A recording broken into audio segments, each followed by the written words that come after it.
I live inside my own world of make-believe. Kids screaming. Assalamualaikum warahmatullahi wabarakatuh. Perkenalkan, nama saya Muhammad Farhan. Saya dari kelas PTIKF. Di sini saya akan menjelaskan hasil rangkuman saya. Yang pertama itu sejarah perkembangan komputer. Sebelum abad 20, ada dua kelas alat penghitung, yaitu satu alat digital yang langsung memperlihatkan angka-angka sebagai hasilnya. Contohnya yaitu abacus, kalkulator, jam yang lebih modern atau jam digital. Yang kedua itu alat analog. Pada alat ini, kondisi akhir dari besar yang dihitung, baik berupa panjang, tegang, sudut, menyatakan angka dari besaran tersebut. Contohnya adalah jam tangan tradisional dengan jarum dan angka. Selanjutnya yaitu tokoh yang berpengaruh dan perkembangan komputer. Yang pertama yaitu Wilhelm Schickard dari Tübingen tahun 1592 sampai 1635. Awal penemuan teknologi komputer adalah mesin buatan seorang peneliti dari Jerman yang bernama Wilhelm Schickard 1623 yang menggunakan roda-roda gigi untuk melakukan operasi penjumlahan, perkalian, dan pembagian.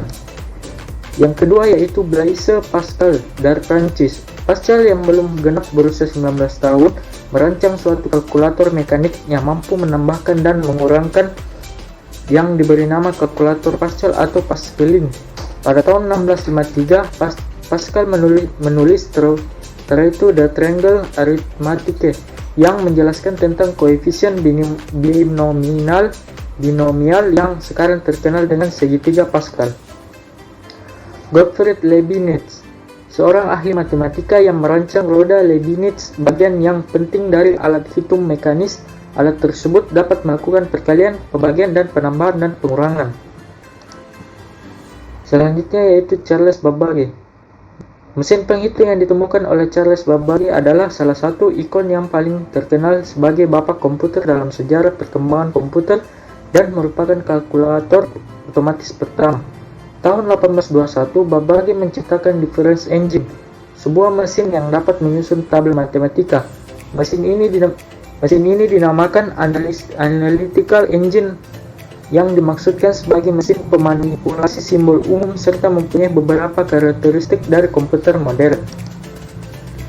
Selanjutnya yaitu Augusta Ada, anak perempuan dari seniman Lord Dion, anak pertama yang menulis perangkat lunak yang ditetapkan pada berbagai analytic engine, yang perannya yang paling menonjol adalah sebagai penyusun algoritma pemecahan masalah dari berbagai prinsip matematika. Pada tahun 1983, ADA adalah bahasa komputer yang digunakan Departemen Pertahanan Amerika Serikat untuk mengatur dan mengendalikan alat-alat perang, taktik, dan strategi pertahanan. Namun hanya sedikit sisa peninggalan dari prototipe mesin difference engine dikarenakan kebutuhan mesin tersebut melebihi teknologi yang tersedia pada zaman itu. Babbage meninggal di rumahnya pada tahun 18 Oktober 1871 di London. Babbage pada saat itu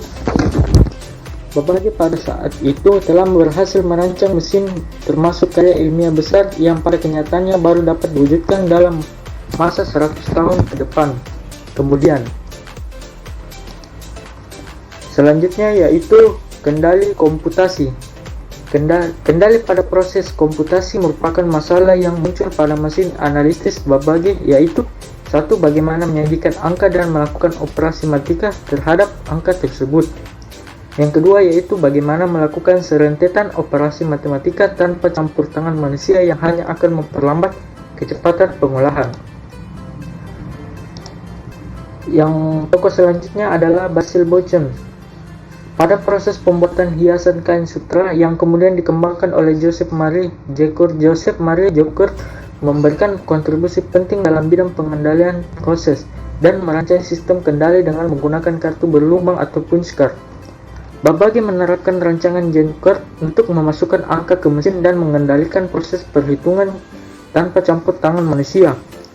John Snow Billings dan Herman Hollerith merancang mesin hitung untuk sensus di Amerika. Selanjutnya itu The International Business Machine Corporation atau IBM.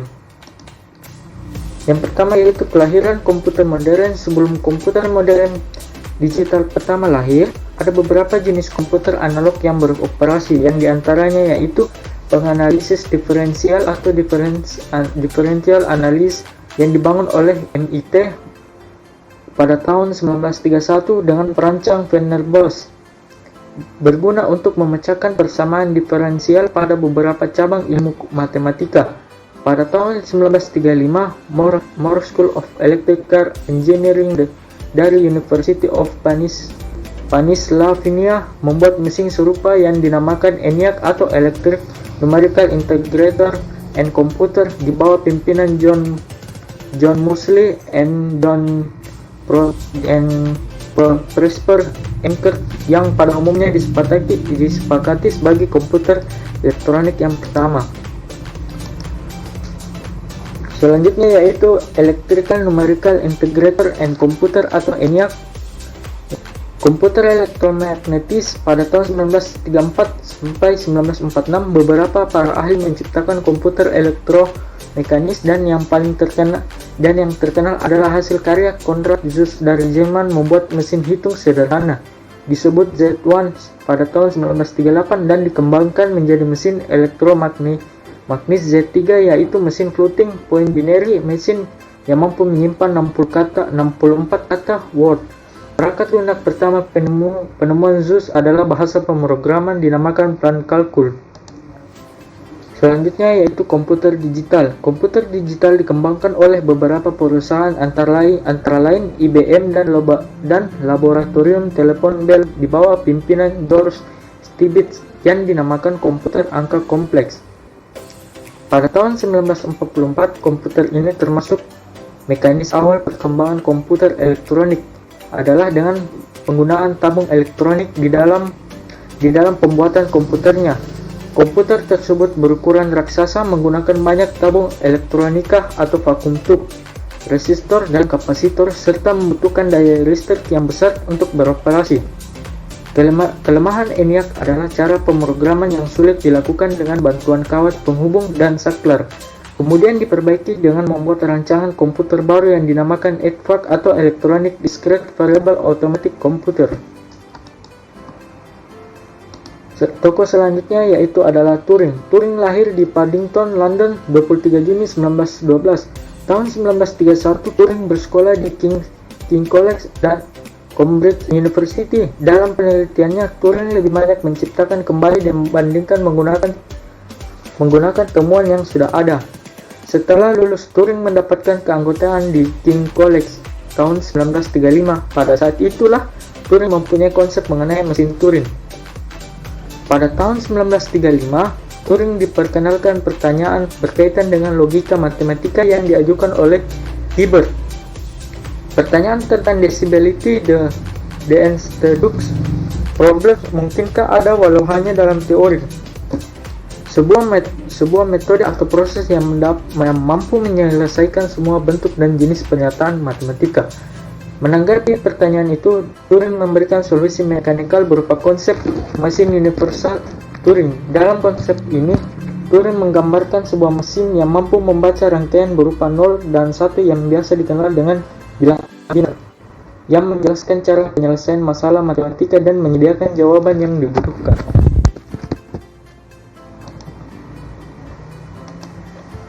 Selanjutnya yaitu komputer generasi keempat. Komputer generasi keempat, pengembangan menjadi lebih jelas, mengecilkan ukuran sirkuit dan komponen elektronik. Large Scale Integration atau LSI dapat memuat ratusan komponen dalam sebuah chip. Pada tahun 1980-an, Very Large Scale Integration atau FLSI memuat ribuan komponen dalam sebuah chip tunggal. Ultra Large Scale Integration atau WLSI meningkatkan jumlah tersebut menjadi jutaan. Kemampuan untuk memasang sedemikian banyak komponen dalam satu keping yang berukuran setengah keping uang logam mendorong turunnya harga dan ukuran PC. Pada tahun 1971, chip Intel 404 membawa kemajuan pada IC dengan meletakkan seluruh komponen dari sebuah komputer atau Central Processing Unit, memori dan kendali input-output dalam sebuah chip yang sangat kecil. Sebelumnya IC dibuat untuk mengerjakan sesuatu yang spesifik. Sekarang sebuah mikroprosesor dapat diproduksi dan kemudian diprogram untuk memenuhi seluruh kebutuhan yang diinginkan. Tidak lama kemudian setiap perangkat rumah tangga seperti microwave, oven, televisi, dan mobil dan dengan electric full injection dilengkapi dengan mikroprosesor.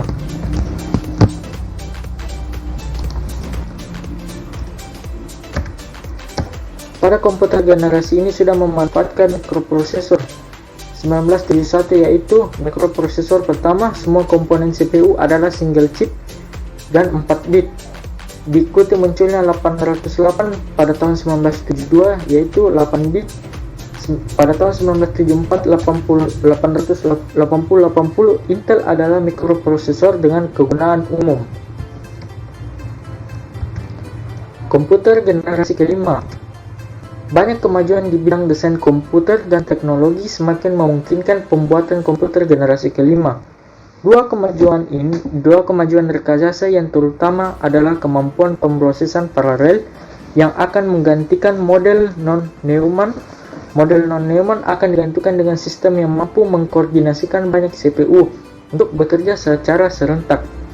Kemajuan ini adalah teknologi superkonduktor yang memungkinkan aliran elektrik tanpa ada hambatan apapun yang nantinya dapat mempercepat kecepatan informasi. Jepang adalah negara yang terkenal dalam sosialisasi, jargon, dan proyek komputer generasi kelima. Lembaga ICOT atau Institute for New Computer Technology juga dibentuk untuk merealisasikannya. Banyak kabar yang menyatakan bahwa proyek ini telah gagal, namun beberapa informasi lainnya bahwa keberhasilan proyek komputer generasi kelima ini akan membawa perubahan baru paradigma komputerisasi di dunia. Perencanaan kinerja sebuah sistem komputer merupakan hasil proses dari seluruh komponen komputer yang melibatkan CPU, memori utama, memori sekunder, bus peripheral. Dari segi perkembangan program aplikasi pun sangat menakjubkan. Aplikasi desktop yang hampir dimiliki semua sistem komputer saat ini meliputi pengolahan citra, pengenalan voice atau pembicaraan, video conference, multimedia, dan data. Yang menakjubkan lagi adalah dari sudut pandang organisasi dan arsitektur komputer saat ini adalah mirip dengan komputer IAS yang dibuat sekitar 50 tahun yang lalu.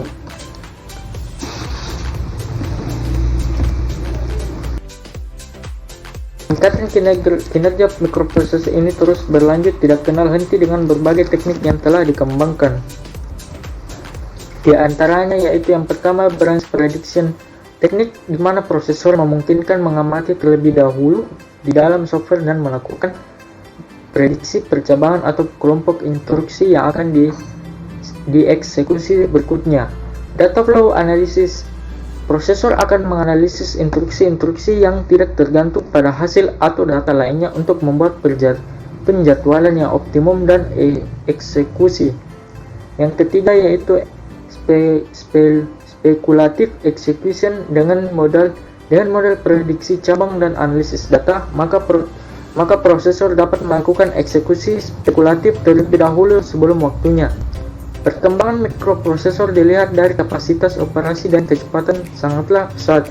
Perkembangan mikroprosesor ini selalu diimbangi dengan komponen lainnya semisal memori. Hal ini menimbulkan masalah kesenjangan dan kurang sinkron operasi antara komponen. Organisasi dan arsitektur komputer yang handal sangat diperlukan untuk mengatasi persoalan seperti ini. Terdapat beberapa metode untuk mengatasi masalah perbedaan kecepatan operasi antara mikroprosesor dengan komponen lainnya. Di antaranya yaitu pertama, meningkatkan jumlah bit yang dicari pada suatu saat tertentu dengan melebarkan DRAM dan melebarkan lintasan sistem busnya. Kedua yaitu mengubah antarmuka DRAM sehingga lebih efisien dengan menggunakan teknik caceh atau buffer lainnya pada keping DRAM. Yang ketiga yaitu meningkatkan bandwidth interkoneksi prosesor dan memori dengan penggunaan hierarki bus-bus yang lebih cepat untuk buffering dan membuat struktur aliran data. Bidang lain yang menjadi fokus kajian peningkatan kinerja sistem komputer adalah penanganan perangkat I atau O atau on-off. Masalah yang terjadi hampir sama dengan memori. Teknik penyelesaian yang digunakan umumnya adalah teknik buffering dan caching. Target yang ingin dicapai dalam peningkatan kinerja adalah tercapainya keseimbangan proses operasi antara komponen-komponen penyusun komputer sehingga menghasilkan kinerja komputer yang tinggi. Itulah tadi hasil rangkuman saya, kurang dan lebihnya mohon dimaafkan. Wassalamualaikum warahmatullahi wabarakatuh.